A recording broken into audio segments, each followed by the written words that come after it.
실제로 저는요, 발음 연습을 하기 전에 발음이 좋다는 소리를 단 한 번도 들어본 적이 없었던 사람입니다. 연습을 하고 나서야 발음 좋다, 전달력 진짜 좋다, 다른 사람들보다 전달력이 좋아서 그런지 몰라도 똑같은 욕을 해도 네가 이야기하면 괜히 기분이 더 나빠, 이런 말을 종종 듣곤 하죠. 오늘 그 발음이 빠르게 좋아질 수 있는 방법을 공개하도록 하겠습니다. 여러분도 할 수 있습니다. 오늘 영상도 끝까지 시청해주세요. 오늘 영상 도움되십니다. 안녕하세요, 반갑습니다. 오늘도 여러분의 말벗습니다.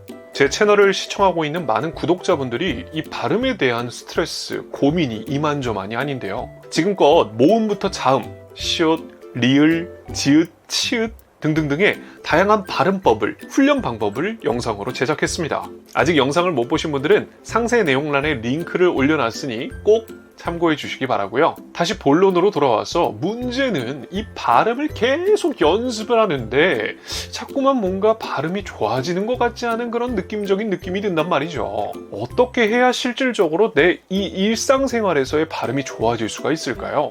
어떻게 연습해야 될까요? 그럼 그 방법을 공개하도록 하겠습니다. 일전에 제가 영상을 올렸었는데 그 영상을 굉장히 장난식으로만 그냥 받아들이는 경향이 없지 않아 있더라고요. 그 방법, 바로 한호흡 챌린지입니다.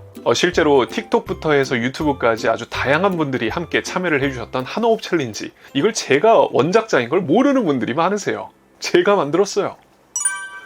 여기서 한호흡 챌린지를 모르는 분들을 위해서 짤막하게 소개를 해드리면요, 한호흡 챌린지는 한 호흡으로 쭉 길게 정해진 대본을 읽는 그런 챌린지를 이야기합니다. 호흡을 길어지게 복식 호흡을 연습할 수 있는 것뿐만이 아니라 발음과 발성, 그리고 말하기의 유연성도 키울 수가 있죠. 여기서 주목해야 될 것이 바로 이 말하기의 유연성입니다. 제가 말하기 훈련에 있어서 굉장히 강조를 하고 있는 부분, 바로 이 말하기의 유연성인데요. 말하기의 유연성이 좋은 사람이란 중간중간에 호흡을 끊기지 않고 말을 버벅거리지 않고 자연스럽고 유연하게 이야기할 수 있는 사람을 일컫는 말입니다. 그래서 실제로 이 발음이 좋은 사람들이 말하기의 유연성이 굉장히 좋죠. 이것이 핵심 포인트입니다. 발음이 좋아지기 위해선 말하기의 유연성을 키울 수 있어야 돼요. 그래서 먼저 한호흡 챌린지를 통해서 호흡을 길게 쓰는 방법을 익히셔야 돼요. 말하기를 유연하게 잘하는 사람들을 보면 한 호흡으로 길게 이야기할 수 있는 사람입니다. 그런데요, 반대로 발음이 부정확하고 말하기가 뚝뚝 끊기는 사람들은 주로 호흡을 너무 자주 쉽니다. 말하기를 할 때 좀 호흡을 이렇게 자주 쉬게 되면 말하기도 이상해져요. 전달력뿐만이 아니라 이 발음도 뭉개지고 그로 인해서 전체적인 말하기의 밸런스가 무너지는 현상을 발견하게 되죠. 이러한 문제를 극복하기 위해 우리는 한 호흡으로 말하기를 해버릇하려고 노력해야 됩니다. 그런데 여기서 착각하지 말아야 될 것은 한 호흡으로 이야기를 하라고 했다고 해서 처음부터 끝까지 무조건 다 한 호흡으로 다 끝내야 된다라는 그런 강박을 갖고 계시는 분들이 굉장히 많다는 거예요. 이렇게 저처럼 말이죠. 이러면 호흡이 굉장히 과하게 느껴지고 듣는 사람이 힘듭니다. 이런 게 아니라 보통 우리가 한 문장을 읽을 때는 한 호흡에 충분히 가능하거든요. 그런데 이 한 문장마저도 중간에 호흡을 한번 쉬고 이야기하는 사람이 있습니다. 그렇게 되면 호흡이 중간에 끊어지면서 말하기에 대한 전체적인 균형감이 깨지고 그로 인해서 발음에까지 악영향을 끼칠 수 있는 것이죠. 그래서 발음의 정확성을 늘리기 위해서라도 호흡을 길게 쓰는 방법을 연습하셔야 합니다. 보통 우리가 발음을 연습할 때는 책을 통해서 연습을 많이 하는데요. 오늘은 그 예시책인 제 책, 우물쭈물하지 않고 자신감 있게 말하는 방법과 함께 이야기해 보도록 하겠습니다. 아직 안 보신 분들 없으시죠? 이 발음을 연습하시는 분들이 무턱대고 책을 읽으시는데, 책을 읽을 때 호흡을 중간중간에 끊기면서 이렇게 읽으면 소용이 없습니다. 변화의 정도를 확인할 수 있는 단계별 발전 코스가 있습니다. 이렇게만 발음을 연습하게 되면 실제 우리가 말을 할 때도 이렇게 말을 하진 않거든요. 여러분, 제가 말을 할 때 이런 식으로 말을 하지 않잖아요. 그런데 연습을 이런 식으로 한다고 일상생활에 이렇게 반영이 된다? 그러기란 어렵다는 거죠. 일상생활에 반영하기 위해선 일상생활에 어울리는 스피드를 구사할 수 있어야 됩니다. 명확한 발음으로 말이죠. 그럼 호흡을 길게 해서 이렇게 읽어주시는 겁니다. 변화의 정도를 확인할 수 있는 단계별 발전 코스가 있습니다. 이를 참고해 나의 변화를 단계별로 체크해 보시길 바랍니다. 일정한 속도, 그리고 호흡이 끊어지지 않는 그 템포를 그대로 유지한 채로 발음을 연습해 보세요. 그런 상태에서도 최대한 틀리지 않고 정확하게 읽을 수 있었을 때 발음이 좋아집니다. 변화의 정도를 확인할 수 있는 단계별 발전 코스가 있습니다. 백날 이렇게 해봐야 소용없다는 거 꼭 기억해 주시길 바랍니다.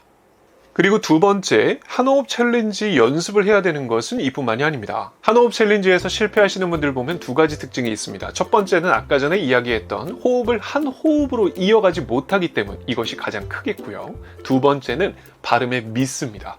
중간중간 글자를 틀리기 때문에 성공하지 못하는 것이죠. 그럼 왜 틀리는 걸까요? 물론 발음에 대한 부정확함도 있겠지만 미리부터 마음속에 내재되어 있는 불안감, 안절부절함이 자꾸만 결과로서 안 좋은 결과를 초래하게 되는 겁니다. 다시 말해 긍정적인 생각으로 내가 이 발음을 무조건 안 틀리고 정확하게 할 거야, 나는 무조건 성공해 라는 마음가짐으로 읽어주셔야 된다는 거죠. 그렇게 되었을 때 무의식적으로 우리가 발음에 대한 정확성도 더욱더 늘어날 수가 있는 겁니다. 자, 그러면 한 번도 안 틀리겠다는 생각으로 책을 한번 읽어보겠습니다. 그리고 읽을 때는요, 한 페이지를 정해서 그 한 페이지를 무조건 내가 한 번도 안 틀리고 성공하겠다라는 마음가짐으로 발음 연습을 해보세요. 그렇게 해서 한 페이지를 내가 성공한 후에는 한 장이 되는 것이고 한 장 후에는 두 장, 이런 식으로 계속해서 늘려가는 겁니다. 그럼 제가 한번 바로 해보겠습니다. 아무 곳이나 한번 펼쳐볼게요. 약! 무례한 질문은 답하지 말고 되물어주기. 상대의 무례한 말에 반대로 질문하세요. 되묻는 겁니다. 반박하는 태도가 아닌 의도를 묻는 자세를 취하세요. 그들의 무례함을 긍정적으로 해석하는 겁니다. 부정적으로 해석하면 남는 것이 아무것도 없습니다. 마음의 상처만 더 깊어질 뿐이죠. 단점도 장점으로 승화하는 사람, 힘들고 어려운 상황을 성장의 계기로 바꾸는 사람, 부정적인 상황도 긍정적으로 만드는 사람이 있습니다. 우리는 이들을 자존감이 높은 사람이라고 표현합니다. 마음가짐은 타고나는 것이 아닌 노력의 결과물입니다. 자존감이 높은 사람에게도 마음을 지키는 노력이 필요합니다. 타인의 무례함에 화가 나지 않는 사람도, 상처받지 않는 사람도 없습니다. 나에게 도움이 될지 해가 될지는 내가 어떻게 받아들일 것인가의 선택에 달려 있습니다. 무례한 사람의 말이 도움이 되는 이야기라고 생각하고 역으로 질문해 보세요. 대신 한 가지를 추가합시다. 바로 일반화입니다. 주어진 상황을 일반화해 질문하세요. 그들의 잘못됨을 스스로 깨닫도록 우회적으로 표현하는 겁니다. 물론 자각하지 못해도 상관없습니다. 당신에게 아무런 상처도 영향도 주지 않는다는 걸 알려주는 겁니다. 부정적인 태도로 서로 언쟁하는 것보다는 마무리를 선택하는 것이죠. 자연스럽게 거리를 두면 됩니다. 이렇게 말이죠. 예전 저의 모습이라면 상상도 할 수 없는 모습입니다. 저 또한 문장 한 문장당 한 번꼴로 늘 틀려왔었던, 정말 어려운 트라우마를 겪었었던 사람이에요. 그래서 이렇게 책을 한 번도 안 틀리고 정확하게 읽을 때면 저에게는 남모를 정말 뿌듯함이 밀려옵니다. 실제로 그러한 뿌듯함, 긍정적인 기억들은 우리에게 있어 발음의 자신감을 높여줍니다. 발음을 계속해서 성공해 나아가면서 이러한 뿌듯함, 긍정적인 마음들을 느끼신다면 앞으로 더욱더 발음에 대한 정확성에 대한 확실한 자신감을 올리실 수 있을 거라고 믿어 의심치 않습니다. 오늘 알려드린 방법을 실천해 보시고 실천에 있어서 궁금한 점이 있는 분들은 밑에 댓글 열심히 달아주세요. 발음에 대한 자신감이 없는 사람들, 발음이 부정확해서 늘 고민이었던 분들, 오늘 이 영상을 통해서 발음을 조금 더 정확하게 만들 수 있는 하나의 계기가 되셨기를 바랍니다. 실제로 저와 함께한 많은 수강생들이 발음의 문제점을 개선해서 변화의 맛을 볼 수 있었어요. 이 방법을 통해서 말이죠. 제가 지금껏 느낀 바로 발음의 연습량, 그 노력은 배신하지 않더라고요. 오늘부터 책을 통해 열심히 연습하실 여러분들의 모습을 응원하도록 하겠습니다. 오늘 영상이 도움되셨다면 좋아요와 구독 부탁드리고요. 저는 지금까지 여러분의 말벗, 말벗스였습니다. 감사합니다.